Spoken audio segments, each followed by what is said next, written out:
Good morning. Welcome to Colts Corner Virtual Summer Camp.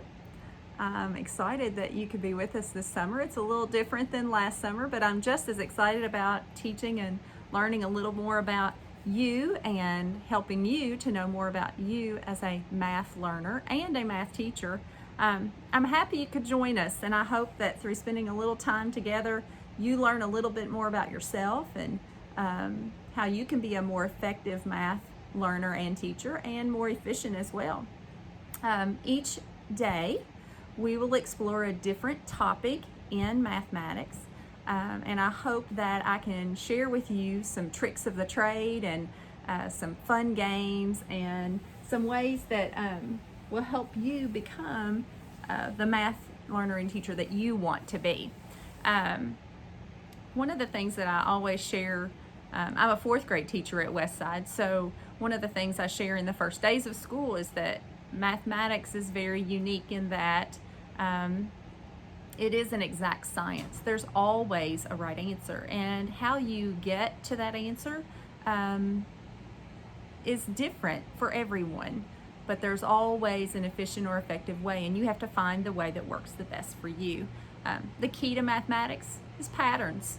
And we're surrounded by patterns. You can find patterns in colors, patterns in shapes, patterns in numbers, and all of those things you've explored since you were in kindergarten. So you bring with you a math history, and all you have to do is just put that together by the time you reach fourth grade, and you can be the mathematician that you want to be, because all of those things that you learn along the way help to support the things that you're going to be exposed to when you come to fourth grade. So one of the topics of mathematics that we're going to explore in the next 8 days is place value. So I thought I'd start there today because it is the most important. When we talk about place value, we're talking about the value of a digit and its place in the number. So if we have a number like 62, what are some things we know about that number?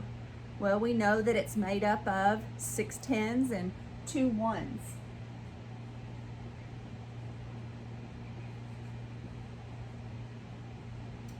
It can be made up of 62 ones.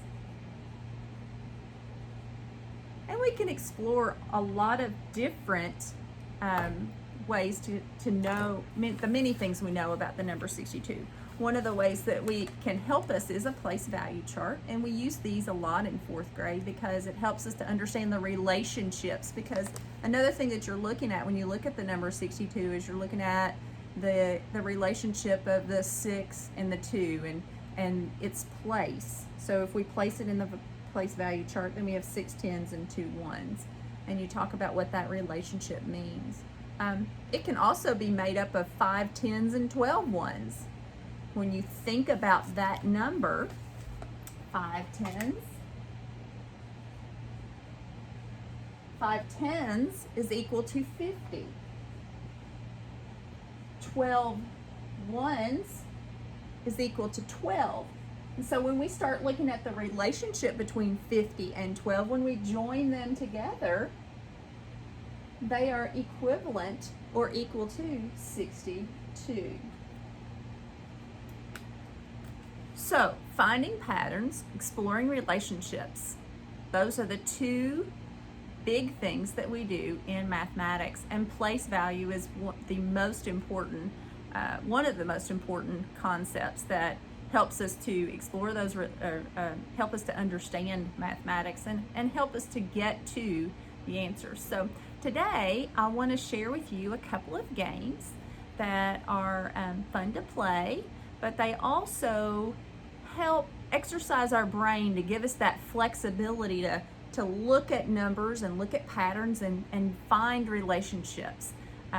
So the first game that I'm going to share with you today is called the place value game. And you should have a game board in your kit that looks just like the one I'm holding. You will also need a deck of cards, and that came in your kit as well. Inside your deck of cards, you'll want to, after you open your deck, you'll want to take out all the kings, jacks, and queens. You're only going to need aces, twos, threes, fours, 5, 6, 7, 8, 9s, and 10s. So you're only going to need the number cards. We usually use the ace as a 1, so that's why I keep it in my deck of cards. So to get started, what you'll need to do is, the rules of the game are, so you decide on a number. So I'm going to decide, let's say you're going to make a 4-digit number. So if I want to make a 4-digit number, I am going to use my dry erase marker, which was also in your kit, and I'm going to draw 4 lines. Make sure that you keep your place value game chart inside the sleeve that also came with your kit, because this way you can use the game board over and over, because we can erase and make new numbers as we play the game more times. So I'm going to draw 4 lines on my place value game board. That means that with my deck of cards, I'm going to shuffle them up, and I'm going to draw 5 cards, but I'm going to draw those cards one at a time. And then as I draw the cards, I have to make some decisions about how I'm going to use the card. And the rule, or the decisions that we make, are based on the rule. So I want to make the highest 4-digit number. So my rule right now is I'm going to make a 4-digit number, and I want to use the digits that I draw to make the largest number. So I'm going to draw my first card. I drew a 7.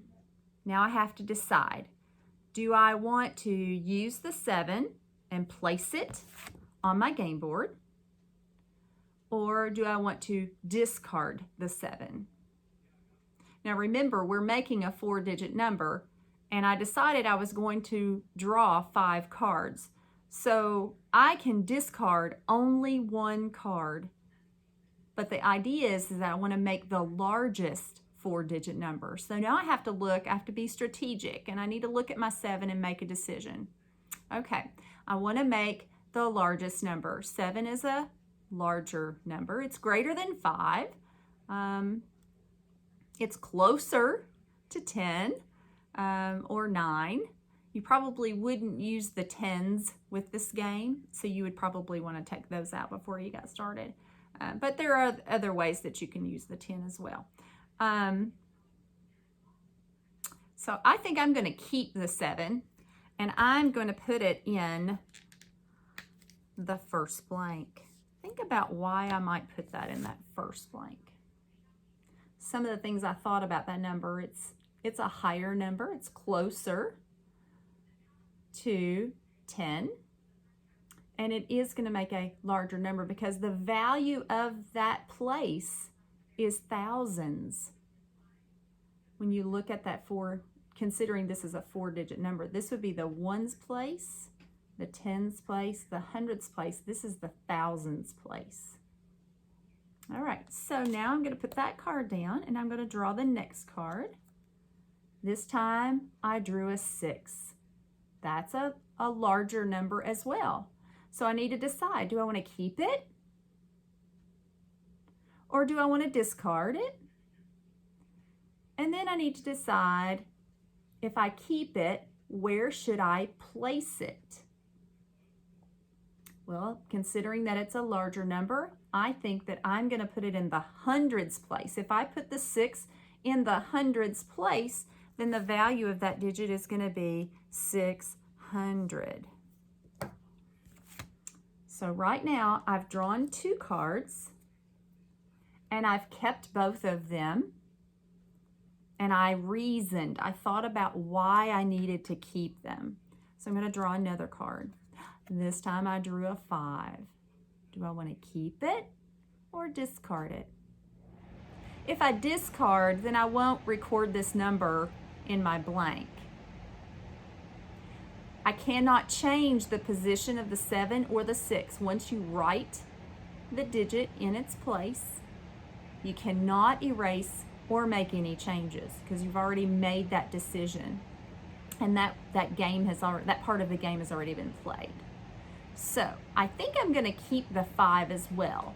Now I have to decide, will I place the 5 in the tens place or will I place the 5 in the ones place? Well, considering that I've had a 7 and a 6, 5 is middle of the road. I could draw an 8 or a 9, but if I do that, that's kind of gonna, so I think I'll keep the 5. I'll place it in the tens place. And I'm gonna draw another card. This time I drew an ace. Aces in this game are equal to 1. So this is a 1. I have to decide.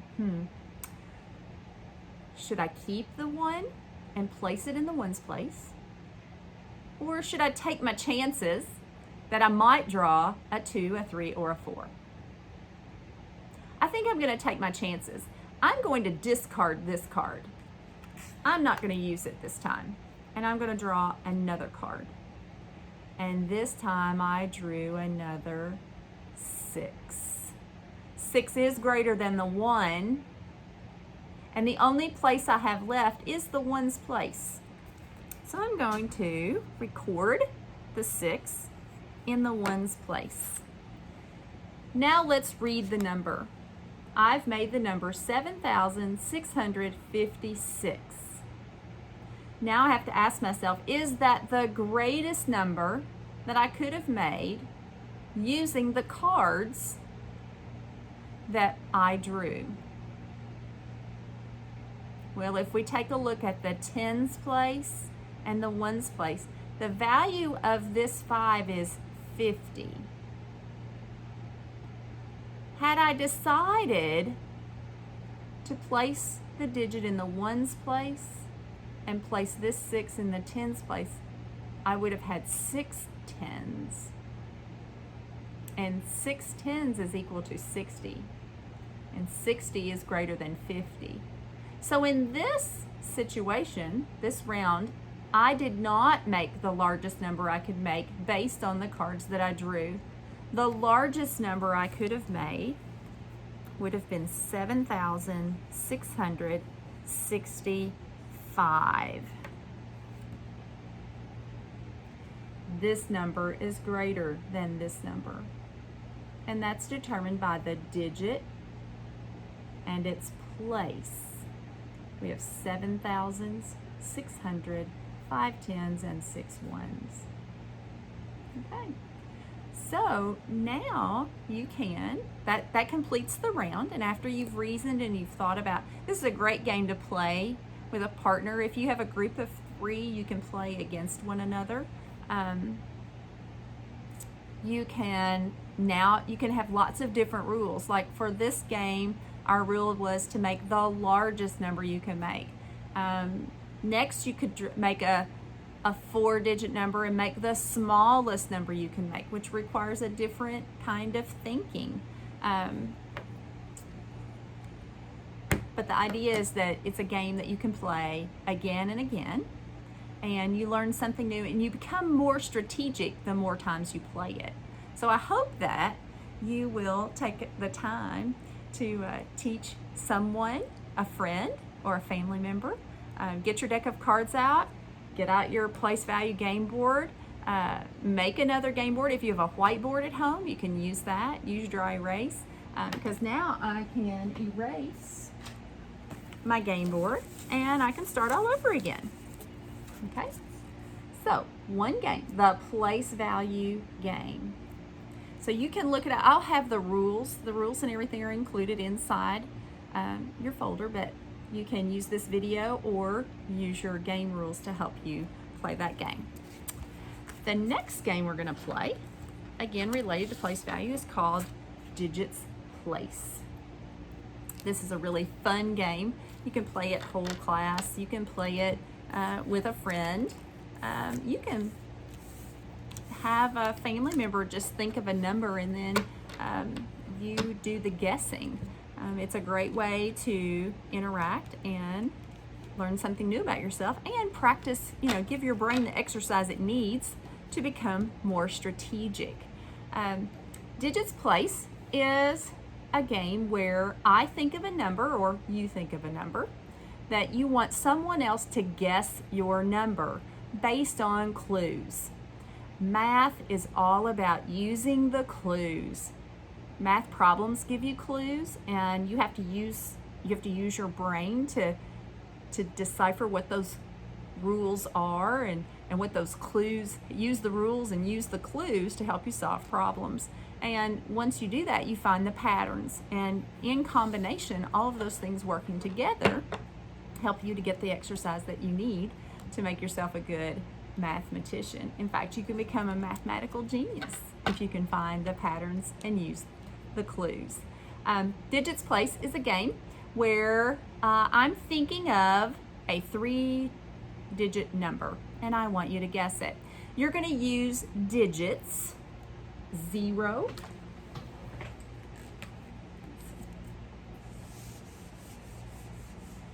you can use these digits: 0, 1, 2, 3, 4, 5, 6, 7, 8, and 9. And you're going to use those digits in combination to guess a number. So I'm thinking of a 3-digit number. Would anyone like to guess my number? So then someone would guess, and let's say the first guess would be 215.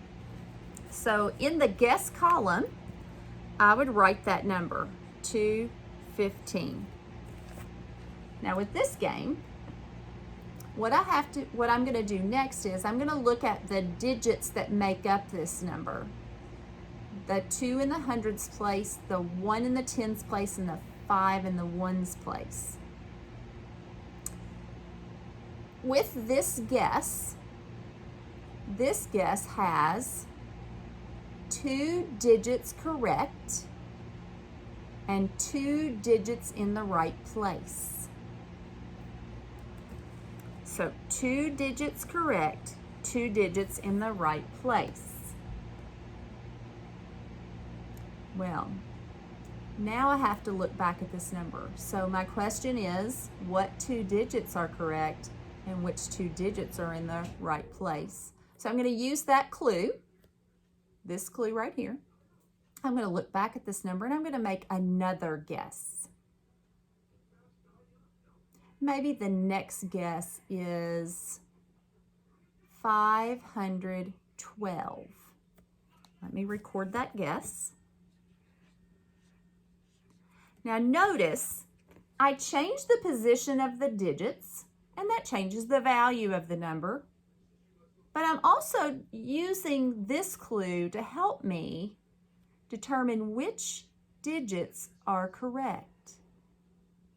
So when I look at 512, there are still 2 digits correct.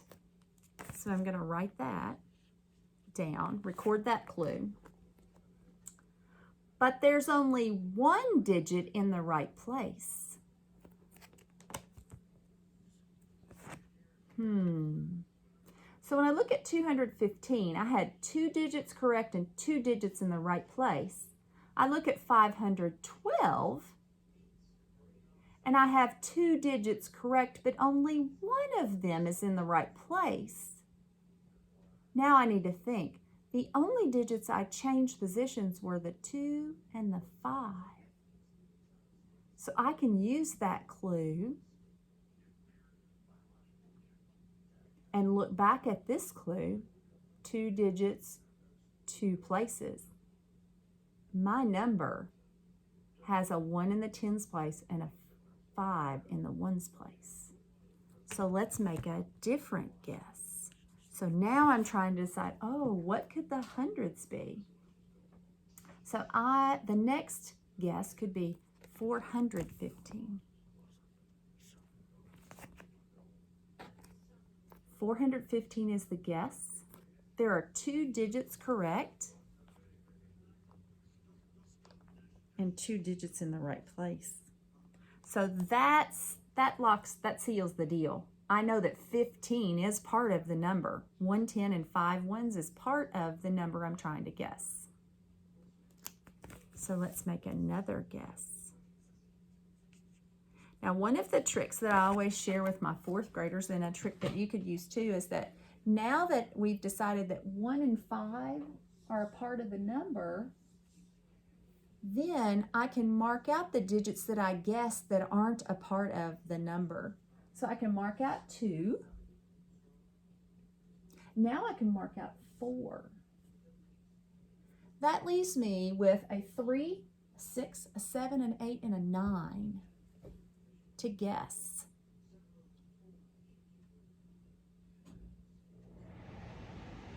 Let's try going with the 3. If I record the 3, that makes the number 315. I've used 3 different digits. I've used digits that haven't been guessed.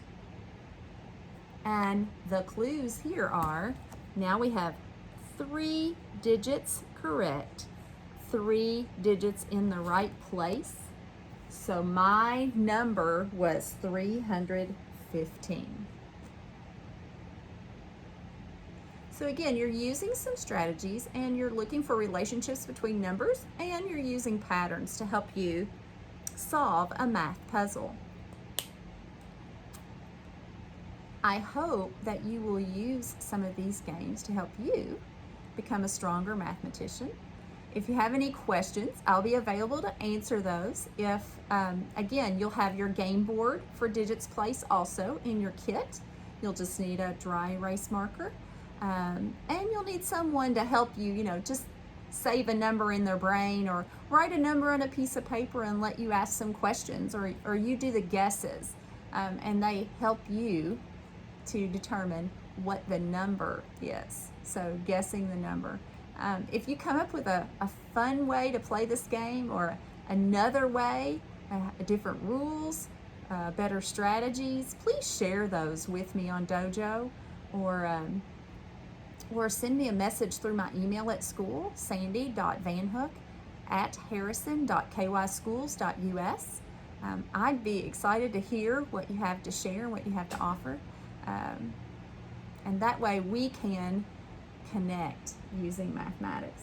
I wasn't always good at mathematics, but I trained myself to be, and I'm always excited about sharing fun math experiences with you. Again, thank you for your participation in Colts Corner Summer Program. I look forward to hearing from you. Share with me all your games, your strategies, and the things that you are learning this summer. Have a great day. See you soon.